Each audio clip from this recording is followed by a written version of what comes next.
Welcome to PSR studies. ఈరోజు తెలంగాణలో intermediate exams గురించి అయితే లేటెస్ట్ అప్డేట్ రావడం జరిగింది. పూర్తి వివరాలు తెలుసుకుందాం. వీడియో చూసిన వాళ్ళు తప్పకుండా వీడియో లైక్ చేసి ఛానల్ సబ్స్క్రైబ్ చేసుకోండి.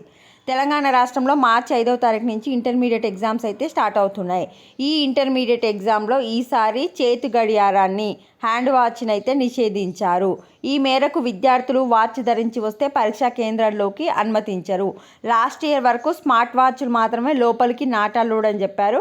బట్ ఈ ఇయర్ ఏ వాచ్ పెట్టుకున్నా నాట్ అలౌడ్ అని చెప్తున్నారు. ఎందుకంటే ఏ ఎలక్ట్రానిక్ వస్తువులో ఎలాంటి అక్రమాలకు పాల్పడుతున్నారో అధికారులకు తెలియటం లేదు. అధికారులకు అనుమానాలు వెంటపడుతున్నాయి కనుక ఈ మేరకు మరింత పకడ్బందీగా పరీక్షలు నిర్వహించాలని భావించి ఏ రకమైన చేతి గడియారాన్ని అనుమతించరాదని నిర్ణయించినట్లు బోర్డు వర్గాలు తెలిపాయి.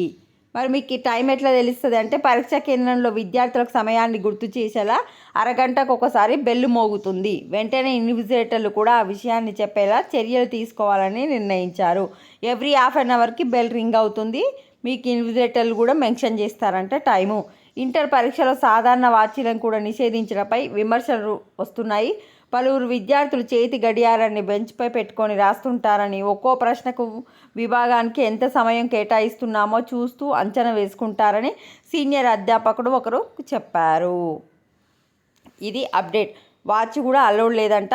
ఒకసారి మీరు ఎవ్రీ హాఫ్ అన్ అవర్కి బెల్ రింగ్ అవుతుందంట. బెల్ మీద కాన్సన్ట్రేషన్ చేసి ఎగ్జామ్ రాయండి. వీడియో లైక్ చేయండి. Thanks for watching.